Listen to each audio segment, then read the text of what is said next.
Hi everyone. सो इस video में हम बात करने वाले हैं यहाँ पर कॉग्निजेंट के बारे में, क्योंकि कॉग्निजेंट की तरफ से यहाँ पर सीआईएस जॉब रोल के लिए कम्युनिकेशन असेसमेंट्स को रिलीज कर दिया गया है।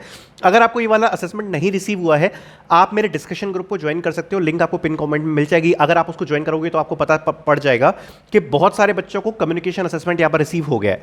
देखो, पहले दो तीन चीज़ें आपके साथ डिस्कस करना चाहता हूँ। पहली बात, अगर आपको अभी तक कम्युनिकेशन असेसमेंट रिसीव नहीं हुआ है, wait for more time, because अभी केवल आधा घंटा ही हुआ है कम्युनिकेशन असेसमेंट को रिलीज हुए।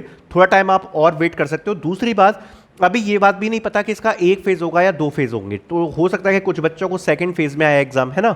सो अभी कुछ भी भरोसा नहीं है। पर जैसा कल मैंने वीडियो बना के बोला था कि आपकी प्रोसेस जल्दी से जल्दी स्टार्ट होगी, तो वही हो चुका है। यहाँ पर आपकी जो प्रोसेस है वो स्टार्ट हो चुकी है। अब अगर आपको यहाँ पर कम्युनिकेशन असेसमेंट का मेल आ गया है, फर्स्ट ऑफ ऑल आपको इसको बहुत ज़्यादा सीरियसली लेना है, बिकॉज इसमें भी यहाँ पर एलिमिनेशन हो जाता है। Now talking about the communication assessment, तो देखो, ये जो कम्युनिकेशन असेसमेंट है ये टोटली आपका वॉइस असेसमेंट रहता है। मतलब आप मुंह से जो बोलोगे उस हिसाब से आपका ये टेस्ट जाएगा। टॉकिंग अबाउट द असेसमेंट, इसका जो टोटल ड्यूरेशन है वो 60 मिनट्स का रहता है। 60 मिनट की टोटल टाइमिंग रहती है। एंड अगर आप इस असेसमेंट को देने जा रहे हो, बस दो तीन चीज़ों को आपको बेसिक ध्यान रखना है कि आपके एक तो पीछे नॉइस नहीं होना चाहिए, कोई शोर नहीं होना चाहिए। आपका माइक जो है वो वायर्ड माइक होगा तो काफ़ी ज़्यादा बढ़िया है, क्योंकि वायर्ड माइक से क्लियर आपकी कम्युनिकेशन होती है, कभी भी डिले नहीं आता है वॉइस में, ठीक है। अदरवाइज आपको क्या, ब्लूटूथ डिवाइसेस में जो वॉइस होती है उसमें डिले आ जाता है। दूसरी बात, यहाँ पर एक और इंपॉर्टेंट चीज़ है कि जब आप इस असेसमेंट को दे रहे होगे तो आप सारी की सारी क्वालिटी चेक्स को पहले से ही परफॉर्म करके आपको रखना पड़ेगा। अगर आप अपने पहले से ही सारे यहाँ पर क्वालिटी चेक्स परफॉर्म करके रखोगे तो आपको असेसमेंट देते समय कोई भी इशू नहीं आएगा। Not talking about the assessment, तो ये जो कम्युनिकेशन असेसमेंट है ये मल्टीपल सेक्शंस में डिवाइड रहता है। जैसे ये स्टार्ट होता है रीडिंग से। अभी अगर थोड़े बहुत चेंजेस हो तो पता नहीं है, बट ऑलमोस्ट सिमिलर ही रहता है इसका पैटर्न जो मैं आपको बता रहा हूँ। सो रीडिंग से स्टार्ट होता है। रीडिंग में क्या होता है, आपको सेंटेंस रीड करने होते हैं। तो आपके स्क्रीन पर बेसिकली डिस्प्ले हो जाएंगे काफ़ी सारे सेंटेंसेस, आपको उनको बस रीड करना है। रीड और लाउड मतलब आपको तेज आवाज में यहाँ पर क्या करना है, रीड करना है। दूसरा, जैसे आपका इसका आगे बढ़ते हो फिर आता है आपका लिसन एंड रिपीट। मतलब आपको यहाँ पर सेंटेंस सुनाई देंगे, जो सेंटेंस आपको सुनाई दे रहे हैं बस आपको उनको रिपीट करना है। तो आपको डिफरेंट डिफरेंट एक्सेंट में यहाँ पर सेंटेंस सुनाई देंगे। तो जैसे ही आप उस सेंटेंस को सुनोगे आपको समझ में आ गया कि इसने क्या बोला है, उसके बाद आपको वही सेम सेंटेंस यहाँ पर रिपीट करना है।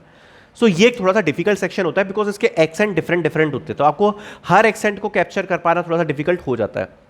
देन यहाँ पे आता है लिसन एंड आंसर। मतलब उसमें आपको एक स्टोरी सुनाई जाएगी और उस स्टोरी के बेसिस पर यहाँ पर आपको कुछ क्वेश्चंस पूछे जाते हैं। क्या सपोज आपको दो लोगों के बीच का कन्वर्सेशन सुनाया गया। अब वो कन्वर्सेशन फॉर एन एग्जाम्पल किसी ऑर्डर को लेकर था। जैसे अगर आपने जोमेटो से कुछ ऑर्डर किया, तो अब उस ऑर्डर के बेस पर आपसे क्वेश्चंस पूछे जाएंगे जो भी आपको कन्वर्सेशन सुनाई गई है, और उसको आपको आंसर देना पड़ेगा जैसा आप दे सकते हो। दूसरी बात, आपको जब बोल रहे होते हैं आंसर, ना आपको स्पीड अपनी तेज रखनी ना स्लो रखनी है। मीडियम जैसे आप बात करते हो वैसे आपको बोलना है, ना बहुत ज़्यादा तेज ना बहुत ज़्यादा स्लो। ओके, सो ये यहां पर रहेगा। उसके बाद आपके ग्रामर के क्वेश्चन होते हैं जिसमें आपके फिल इन द ब्लैंक्स आते हैं, सेंटेंस करेक्शन आता है। सो जो अपन पहले अपने स्कूल वगैरह में पढ़ते थे, फिल इन द ब्लैंक्स वगैरह, कहाँ पर आर्टिकल फिल करना है, कहाँ पर वर्ब फिल होगी, कहाँ पर नाउन्स आपको कैसा फॉर्म में यूज़ करना है, वो सारी चीज़ें जो आपके ग्रामर रिलेटेड क्वेश्चंस होते हैं, फिल इन द ब्लैंक्स वगैरह, वो आपको क्वेश्चंस देखने को मिलते हैं। और इसका एक अच्छा वेटेज होता है, लगभग 40 क्वेश्चंस आपको देखने को मिलते हैं इसके अराउंड पे। तो इसका एक बड़ा वेटेज होता है, बड़े आप कह सकते हो, इसकी आप प्रैक्टिस कर सकते हो।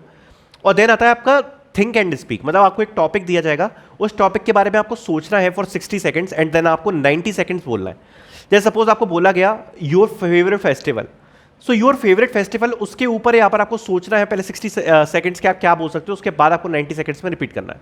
साथ साथ में उसमें कुछ नीचे पॉइंट्स भी दिए होंगे। जैसे सपोज लिखा है योर कॉलेज जर्नी, फिर उसके नीचे पॉइंट्स लिखे होंगे कि academics, fun, festivals, society contribution, placements. तो उन 5 पॉइंट्स को कवर करते हुए आपको 90 सेकंड्स में बोलना है। वो होता है थिंक एंड स्पीक। और जब आप ये असेसमेंट कंप्लीट कर लेते हो उसके बाद आपके यहाँ पर नेक्स्ट प्रोसेस स्टार्ट हो जाती है। ये जो पहला असेसमेंट कम्युनिकेशन असेसमेंट, इसमें यही सब होता है जो मैंने अभी आपको बता दिया है। आई होप आपको समझ में आया होगा, वीडियो पसंद आई होगी। Thank you so much for watching.